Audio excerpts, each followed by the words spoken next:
Okay, welcome. So we'll take up example number 6. It's a cantilever. Cantilever ABC. AB is 2 meter. AB is 2 meter, and BC is 2 meter. And I for AB you are having 2I for AB, and for BC we are having I. So there is a change in I's. I is not constant. So I for AB is 2I, and I for BC is I. So that is one thing. And another loading, if you see, you are having a UDL of 10 kilonewton per meter throughout for 4 meters. And you are having a concentrated load of 20 kilonewton at C. I told you earlier also, if the two loads are there, it is better to draw independent Bennington diagram. Independent Bennington diagrams. We will draw first Bennington diagrams taking independent loads. So let us take this load 20 kilonewton first. A, B, and C. This is a 20 kilonewton.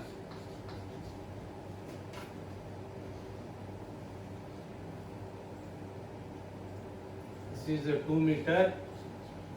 This is also 2 meter.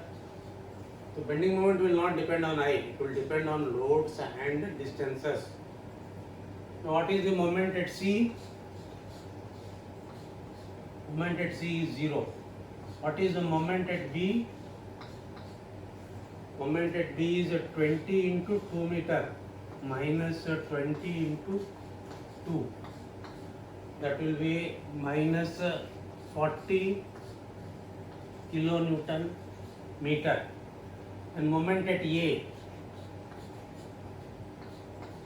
is 20 into this distance. What is the distance? 4 meter minus 20 into 4. That will be equal to minus 80 kilonewton meter.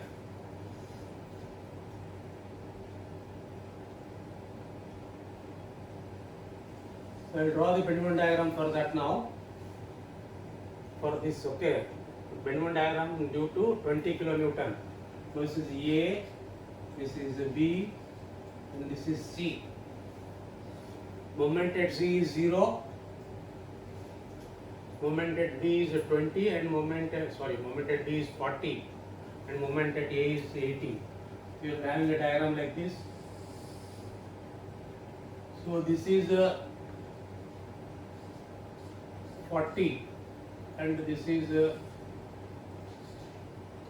80. So this is a Bennington diagram due to what? Due to 20 kilonewton. So we will convert this Bennington diagram into a conjugate beam. That's why I am keeping this as it is now. So next we will draw the Bennington diagram due to the UDL. Due to the UDL. Bending moment due to UDL.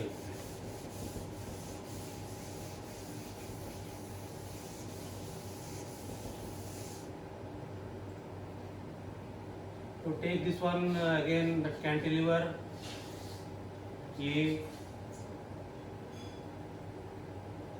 B, and C.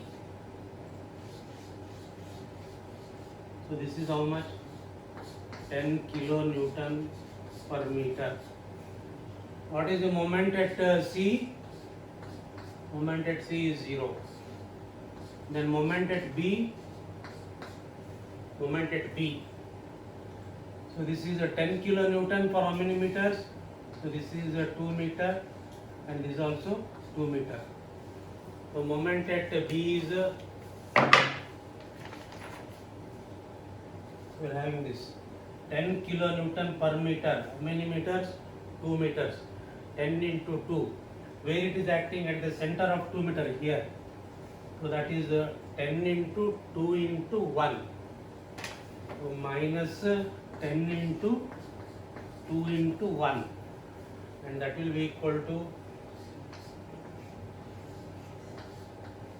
minus 20 kilonewton meter. Then MC, not MC, MA.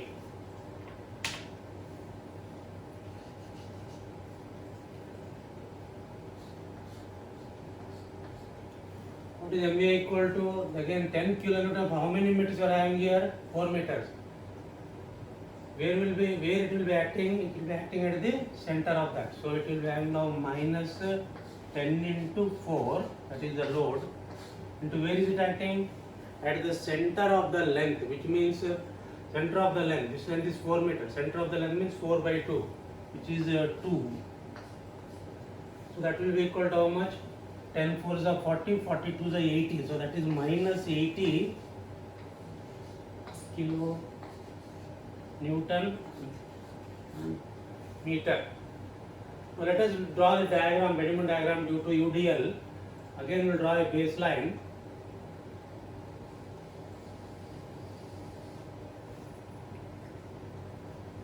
Again A, B and C.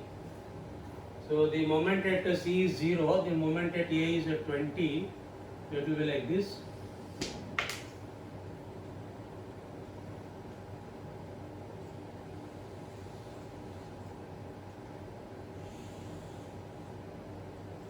This value will be 20 and this will be 80. So this is the bending moment diagram due to UDL, bending moment diagram due to concentrated load. So we will convert these bending moment diagrams into conjugate beams. So what to be done? Apply the rules that have to be applied for the supports. If it is fixed, make it free. So you make this one free.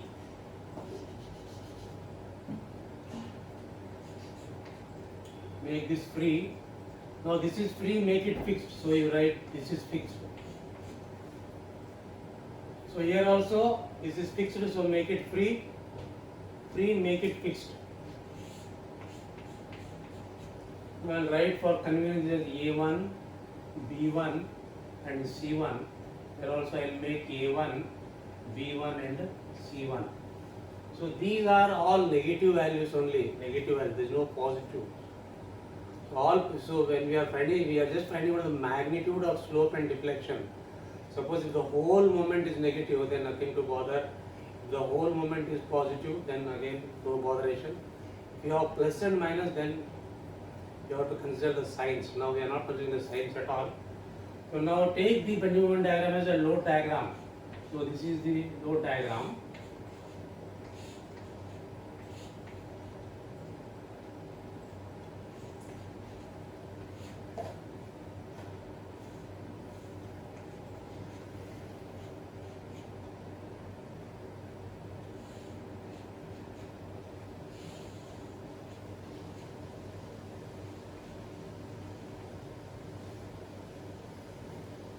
So these are the conjugate beams now. So you have to add these two things. So these both are conjugate beams for different loadings. Now our job is to find out slope at C, theta C, and deflection at C, yc.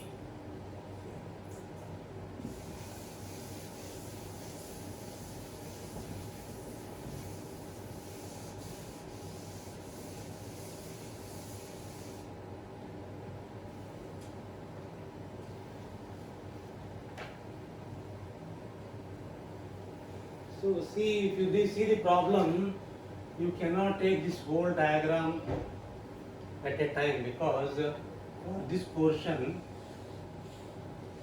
we are having the I value as I for this portion, and for this portion we are having the value of I as 2i. You have to consider this as a 2. This is one triangle and is another one which is a trapezium, Now here also we have to consider this one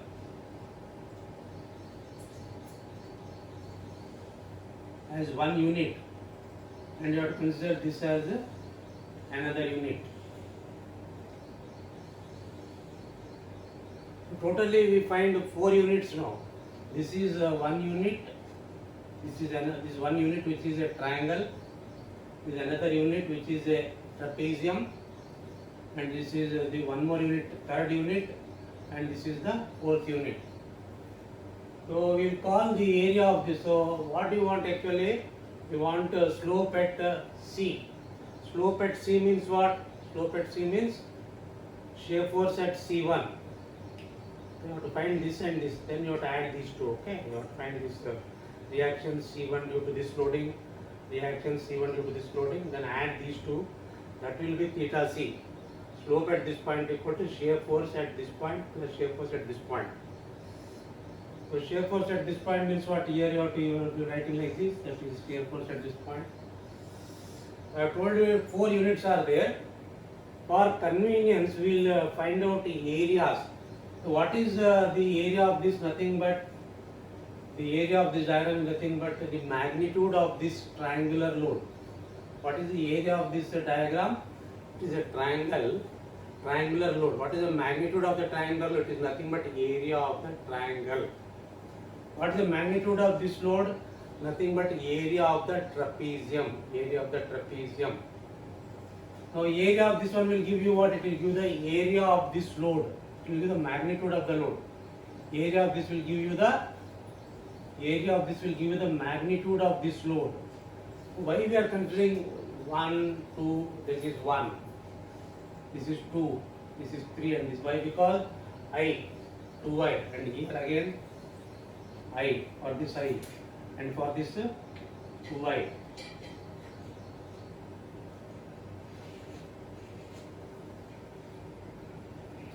So what I will do is I will find out the area of this diagram, which is nothing but the load. Okay, and I will find the centroid of this one. I will find the area of this one, which is nothing but the load due to 2. I will find the area of this one, which is load due to 3. I will find the area which is load due to 4. And find out the centroid distance also. Where is the centroid of this one? Here. So this centroid. I will call this as x1. Call this as x1 bar. Then centroid of this one somewhere here. I will call this as x2 bar. Then centroid of the third one, this one, that will be x3 bar. Then centroid of this part, somewhere here it will be, let us say somewhere here, this will be x4 bar.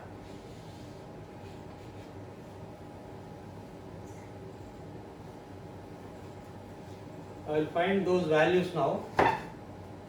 A1, so what is A1? Okay.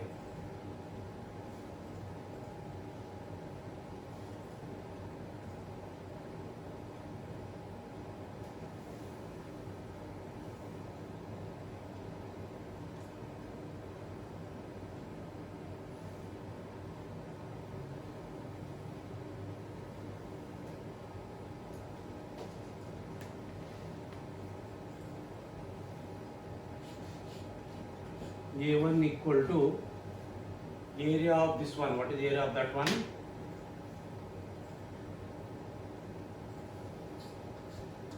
Half into base. What is the base? Base is a 2 meter. Height. Height is this one. What is the height of this one? 40.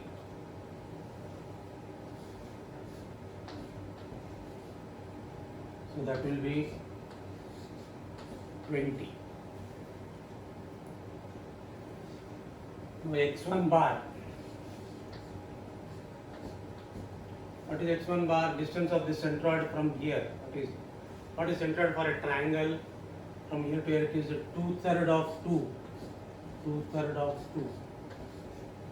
Which will be 4/3. Okay. Then I will find A2. What is A2? Area of this trapezium.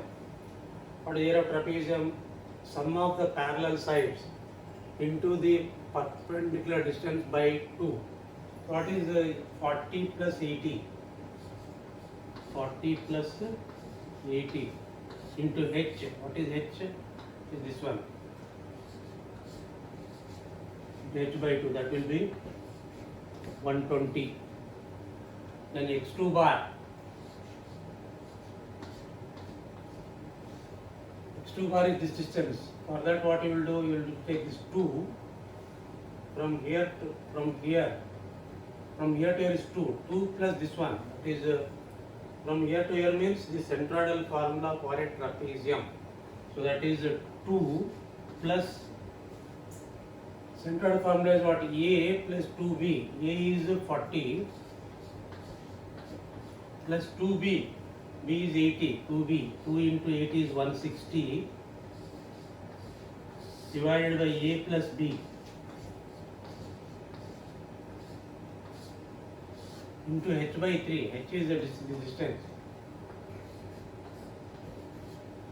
So this is x2. 2 plus the centroidal formula for trapezium, a plus 2b by a plus b into h by 3, and that will be equal to 3.11. Now A3, what is A3? This is A3. A3 equal to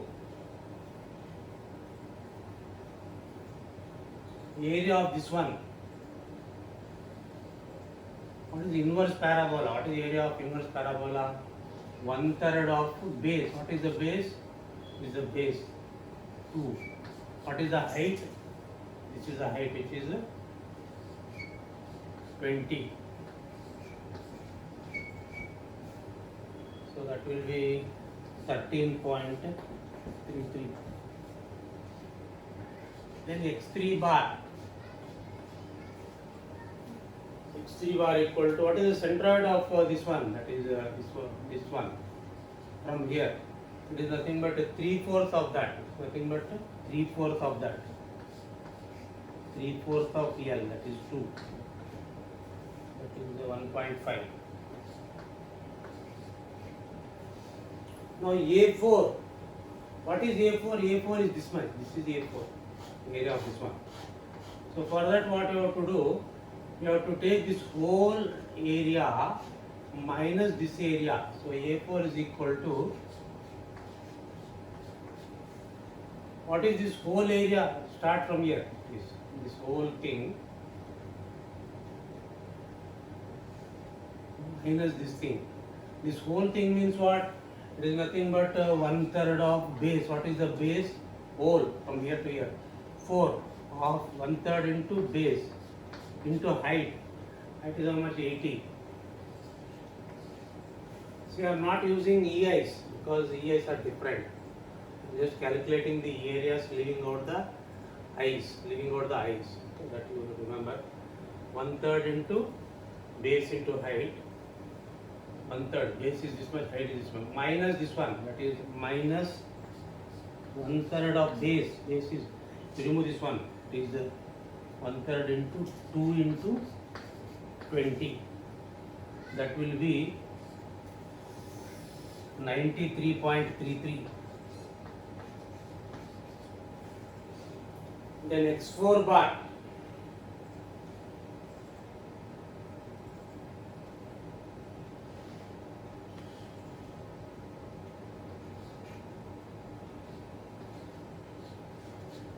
x4 bar equal to, you have to use the centroidal formula. So this is what is that actually? You want centroid of this one from here, okay. So what you will do, this whole into its centroid minus this into centroid, okay, just like a1 x1 plus a2 x2 by a1 plus a2. Centroidal formula is there, no? a1 x1 plus a2 x2 by a1 plus a2. Similarly, if you remove a part, that is what, a1 x1 minus a2 x2 by a1 minus a2. So here 1 means this whole thing, no? That is what it is having in this manner.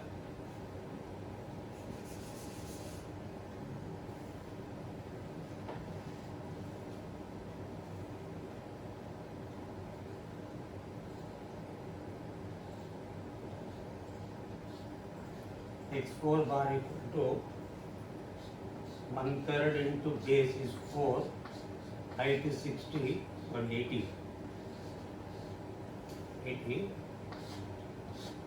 into 3/4 of 4. Okay, a1 x1 minus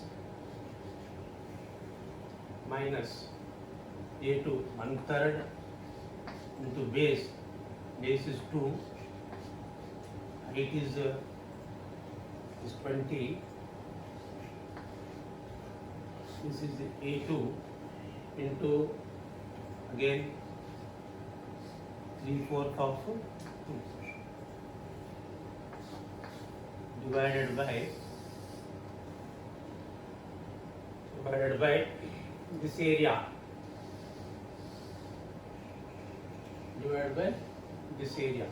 which we have found to be this much. So you can write this value directly here now, 93.33, or you have to write this whole thing here, that is you have to write this whole thing. You have to write this whole thing here, which is nothing but 93.33. So you will get x bar, that is this whole thing into centroid, minus this into centroid. That is, if you have studied centroids, some part is removed, means what? a1 x1 minus a2 x2 by a1 minus a2. You will get your x4 bar as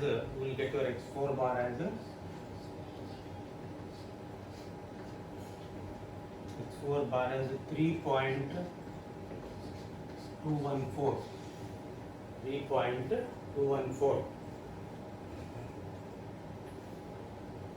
So these are all very important things now. A1 x1 bar, A2 x2 bar, A3 x3 bar, A4 x4 bar. Okay, I will just write all these things because I want this space.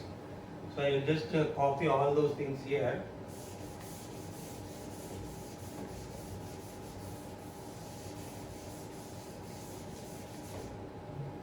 The x4 bar is so much. And what is A4? A4 is 93.33. This is for part 4. Okay. Now what is x3 bar? X3 bar is 1.5. What is A3? A3 is 13.33. Okay. So this is different parts. For fourth part, this which is fourth part, this is fourth part. This is third part. This is first part. This is second part. So this is first part, second part, third part, fourth part. So the area of the fourth part is so much. Fourth part. X4 bar centroid from here is so much, 3.214. A3 area of this part. X3 bar, this centroid distance. Then we have that A1, X1, A2, X2. Okay.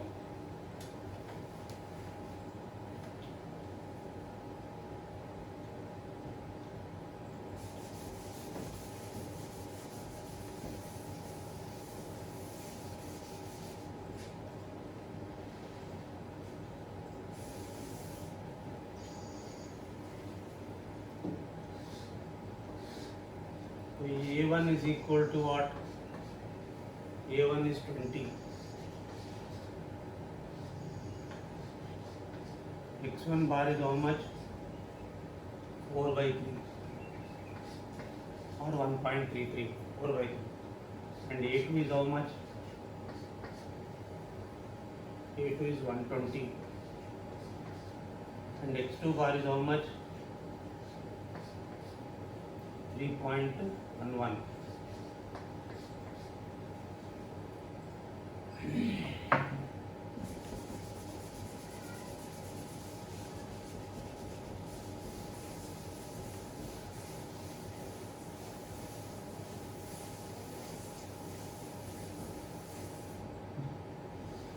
So we want to find out now theta C. Theta theta c equal to what? Theta c equal to, that is slope at C is theta c equal to what? Shear force at C1. Shear force at C1, which is equal to reaction at C1. And what is the reaction at C1 means? So this reaction is nothing but this load plus this load, and this load plus this load. So what you are having of theta c equal to, what is the first load? First load is how much? A1. What is A1? 20. 20 by what is divided by EI? I is what? EI plus area of this one by EI. Then area of this one, what is the area of second one? 120. 120 by EI. I is 2I. Then plus area of the third one, load due to third one, nothing but area of third one. What is area of third one? 13.33 by EI. Then load due to fourth one, nothing but area of fourth one. What is area of fourth one? 93.33. 93.33 by EI.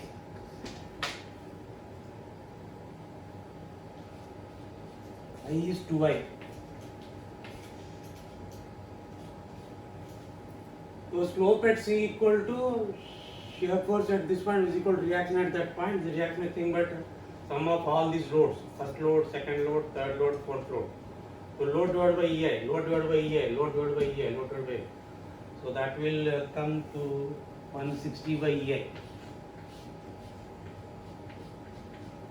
So theta C is equal to 160 by EI.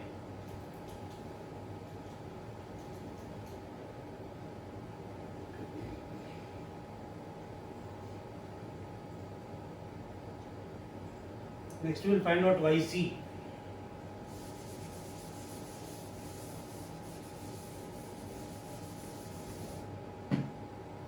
So YC equal to what? Is equal to MC1. What is MC1? This load into distance. This load into this distance. This load into this distance. And this load into this distance. Nothing but A1 x1 bar, A2 x2 bar, like that. So what is A1? A1 is 20 by EI. Into distance, what is the distance? X1 4 by 3. 4 by 3 plus. What is the second load? Second load A2. A2 is 120 by EI. I is 2I into central distance x2 bar. X2 bar is how much? 3.11 plus moment due to third load. Third load is what? A3. A3 is how much? 13.33 by EI into central distance. What central distance? x3 bar. x3 bar is 1.5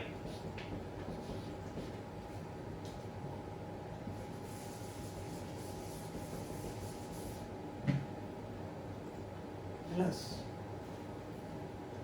moment due to fourth part, that is what is the load due to fourth part? A4 93.33 by EI. I is 2I into distance x4 bar. X4 bar is how much? 3.214, and you will be having that YC to be equal to 409.91 by EI. So this is it, okay? So what we have done is we have done with a little difference. This we have taken this as 4 parts. This is part 1, part 2. Why this part 1 and part 2? Because of different eyes, okay? So what is it that we want? Actually, we want the reaction here, which is nothing but this is nothing but a load diagram. The total load acting down, this whole load acting down, will be equal to the reaction up. The resultant of this will be acting here, which is x1 bar. The resultant of this will be acting here, which is x2 bar. Third load is A3, that is 1/3 base into height. Then this one, that is for this what we are doing, we are taking the whole minus this, minus that.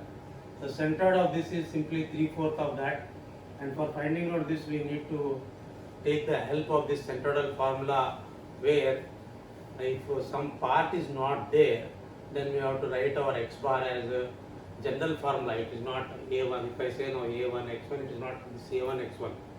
General formula, centroidal formula is what?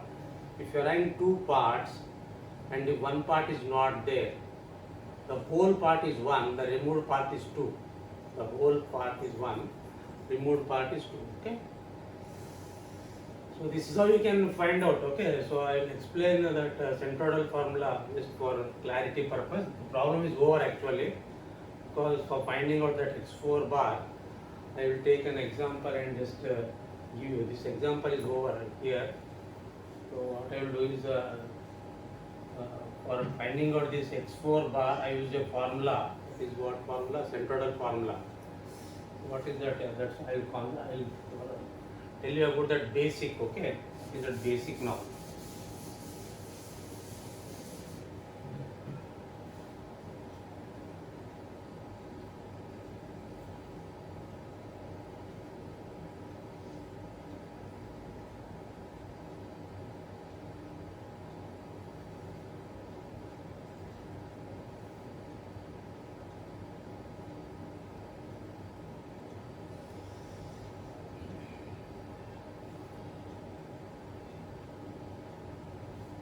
Suppose if I take a very simple example like this, and let us say this is 4 and this is 4.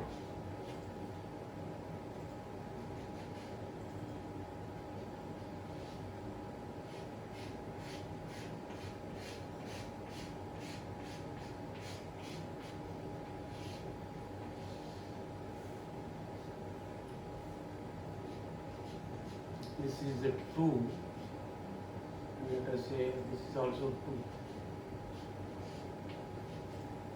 2. I want centroid of this figure now. What is this figure now?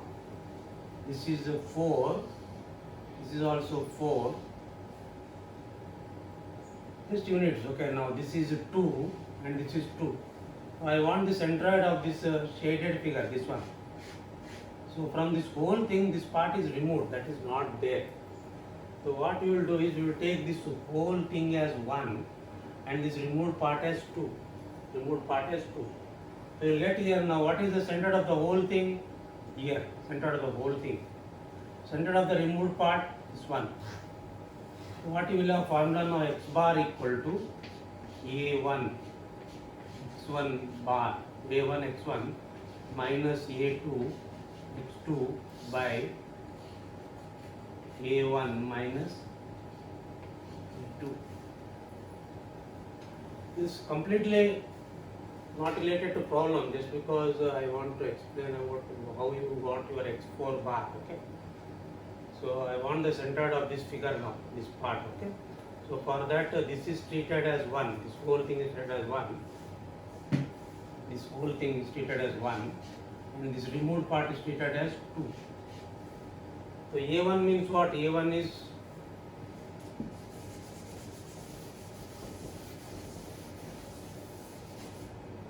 what is A1? Area of the whole thing, 4 into 4.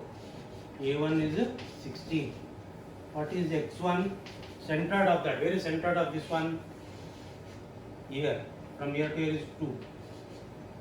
Then A2. What is A2? Area of this one, removed part. That is 2 into 2. So A1 is what? 4 into 4, 16. X1 bar is, this is the centroid of the whole thing. This is x1 bar. And what is x2 bar? This is the center of the second part. From here to here, what is the distance? From here to here is 2, and from here to here is 1. So x2 is equal to 3. So if you substitute these values here, you will get x bar. That is explain the basic for x4 bar. That's all.